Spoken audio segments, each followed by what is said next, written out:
itu ranah bupati, ranah pimpinan, tapi yang bupati ini tidak. Syederalun puluhan penambang tradisional yang tergabung dalam Aliansi Penambang Emas Rakyat atau APER dari Kecamatan Sawang, Mekek, dan Kecamatan Labuhan Haji Raya mendatangi gedung DPRK Aceh Selatan pada Selasa 1 Maret 2022.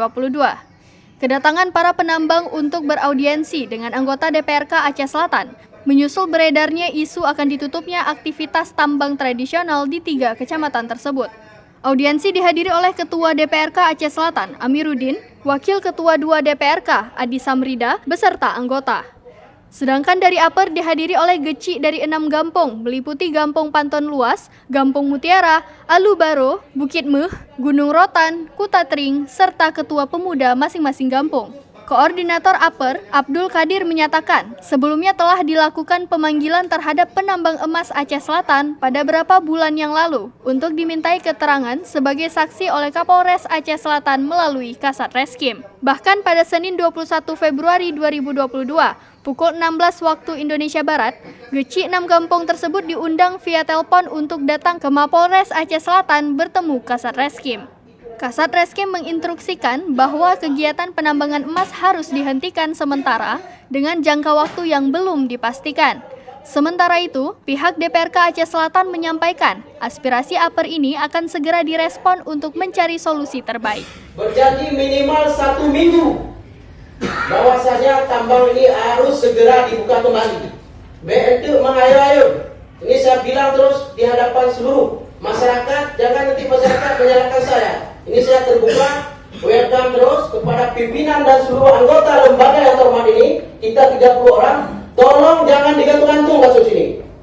Karena kalau sebulan pun ditutup tambang rakyat yang ada di wilayah Panton Luas, Mutiara, Bukit Meh, Alubaro, Kutatring dan juga Gunung Rotan, ini akan terjadi macet total nih, khususnya macet perut. Karena dengan adanya tambang rakyat, hari ini kami pribadi, walaupun saya bukan di wilayah tambang rakyat, yaitu di Meligo, dengan adanya penambang ini, masyarakat kami juga terbantu. Jadi kalau kami jualan sayur dan jualan lain-lainnya, masyarakat ada uang untuk membeli. Tapi kalau tambang ini ditutup, kami yakin masyarakat kami banyak yang terjadi hal-hal yang kita tidak inginkan. Ya, kalau Bang sepakat, kalau saya kurang setuju untuk kita menunggu waktu. Nanti B dulu orang. Karena ekspektasi dan analisa kita memang macam. Karena ketika ruang tiba-tiba itu ininya berikutnya kan menjadi liar. Nah yang pegah JP tidak perlu kita sekolah di sini. Maka bagi saya kalau sudah resmi, aliansi misalnya diundang oleh DPR, diutus Baka misalnya diutus oleh aliansi, itulah aliansi pada hari itu. Karena kita sudah resmi, maka saya menawarkan keluarkan surat resmi. Persoalan bupati hanya hadir, dan siapapun yang hadir, walaupun sekda, walaupun asisten, walaupun kabak yang hadir, itulah bupati pada hari itu dalam pertemuan kita ini. Jadi yang besar. Bukan bupati hadir dan yakin. Dari Tapak Tuan, Taufik Zaz, Serambi On TV. Berani dan kebijakan itu ranah bupati, ranah pimpinan, tapi yang bupati ini tidak, jangan aja.